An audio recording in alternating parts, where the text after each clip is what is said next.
مسا الورد غوالي مطبخنا الشامي حبايبي ومتابعيني، بتمنى تكونوا بألف خير. اليوم رح نحضر مع بعض حلا رمضاني بأبسط المكونات. اليوم رح نحضر أصابع زينب، طريقة جدا بسيطة بالتشكيل، الطعم ولا أطيب من هيك. اسمعوا صوت القرمشة واحكموا بنفسكن.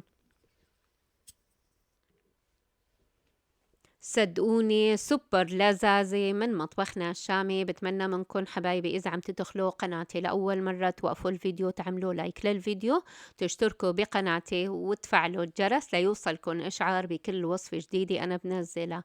مقادير وصفتي بصندوق الوصف. منسمي بالله ومنبدأ مع بعض بتجهيز هالوصفة. بالبداية رح نجهز مع بعض للقطر كوبين من السكر، كوب وربع من المي، ومن الليمونة رح اخد التلت، رح اعصرها. بدي حوالي معلقة كبيرة من عصرة الليمون، رح ارفعهم على النار. بس وصلوا لدرجة الغليان رح هدي الغاز واترك القطر يعقد لمدة 10 دقايق. لتجهيز العجينة نزلت نص كوب من السميد الناعم، كوبين من الدقيق الأبيض متعدد الاستعمالات، رشة صغيرة من الملح، معلقة كبيرة من حليب البودرة. من المحلب نزلت نص معلقة صغيرة، معلقة كبيرة من النشا، نشا الذرة، معلقة كبيرة من السكر. خلطت المكونات الجافة كلها مع بعضها، ورح نزل ربع كوب من الزيت النباتي وربع كوب من الزبدة المذابة. قبل ما بس الطحين بهالمواد الدهنية نزلت نص معلقة من البيكنج باودر. هلأ رح ابدأ بس الطحين بالزبدة المذابة وبالزيت لحتى يتشرب الطحين تماما هالمواد الدهنية ويصير المزيج. ممكن إذا جمعته بإيدي بيتجمع معي، بيصير قوامه مثل الرمل. بالنسبة للمحلب هو مادة للنكهة، إذا ما متوفر عندك ما في أي مشكلة، لكن وجوده صدقوني بيعطي فرق بالطعم. هذا القوام يلي أنا بدي إياه، شايفين كيف إذا جمعت الطحين براحة الإيد بيتكتل بهالشكل هاد. هلأ رح أبدأ أعجن. أنا بحتاج لكوب إلا ربع من المي. المي اللي أنا عم بستخدمها بالعجن مي دافية،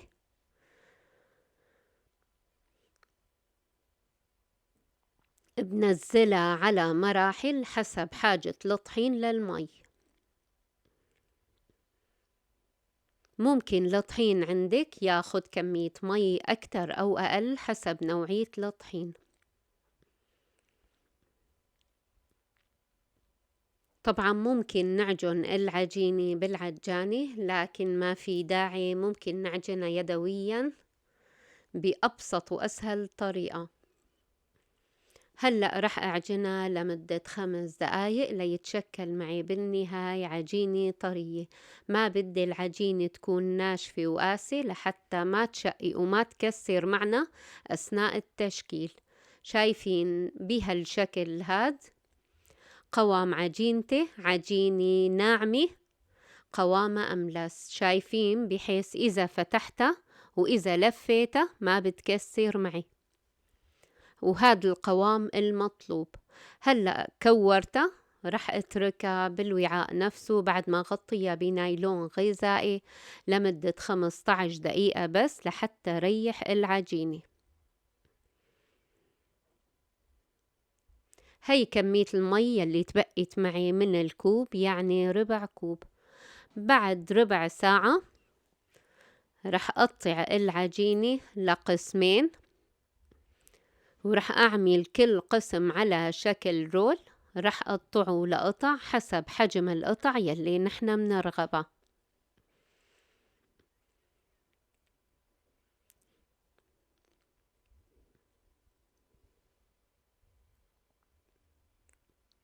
هلأ رح أقطعهم بهالحجم هاد.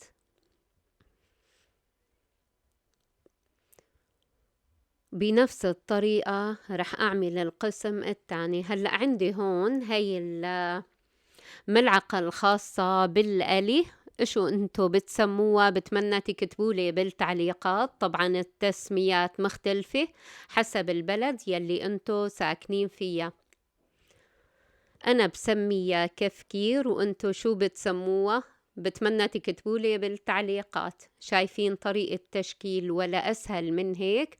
هلأ عندي هون مبرشة الطعام، فينا نشكل على القسم الخشن أو الناعم.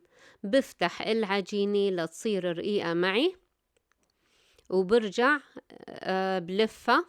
هلأ رح أعمل كمان شكل على هذا الجزء من المبرشة، كمان شكلهم كتير حلو. طريقة تشكيل من أروع ما يكون، وعندك مجالات وخيارات واسعة بأي أداة بالمطبخ لأنه تشكلي فيها أصابع زينب. بتمنى تكتبولي بالتعليقات ليش أصابع زينب، ليش زينب بالذات. يلي عنده أي معلومات بتمنى يفيدنا ويوضح لنا. هلأ رفعتن على صينية. طبعا أنا بجهز كل الكمية قبل ما أبدأ أقليهم. عندي هون كمان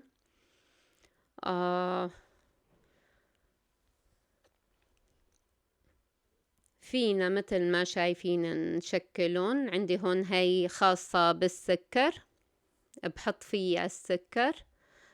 شايفين بالقسم الأسفل منا كمان ممكن نشكل وبتعطينا أشكال كتير حلوة. مثل ما ذكرت ممكن بأي أداة من أدوات المطبخ نشكل أصابع زينب وبيعطونا نتيجة حلوة. شايفين أشكال ولا أروع من هيك وكتير منوعة، وحتى الشغل فيها كتير ممتع. هلأ رح نبدأ نقليهم. نزلت كمية من الزيت النباتي بطنجرة، رفعتها على النار. الزيت وقت مننزل أصابع زينب ما لازم يكون حامي كتير، يعني حرارة الزيت أكتر من الوسط، لكن بس نزلناهن مننزل الحرارة للوسط. يعني بتنزليهم بالزيت بتكون حرارته أكتر من وسط، بس نزلتيهم هدي الغاز للنص. هلأ رفعتن من الزيت بعد ما أخدوا هاللون الرائع هاد. رح اتركهم 5 دقايق قبل ما نزلهم بالقطر. عبنزل كمية تاني بالزيت. مثل ما ذكرت الزيت مو كتير حامي. وهلأ رح نزلهم بالقطر. القطر بارد وأصابع زينب سخنين. رح اتركهم بالقطر لمدة 10 دقايق. رح صفيهم من القطر وصفهم بطبق التقديم.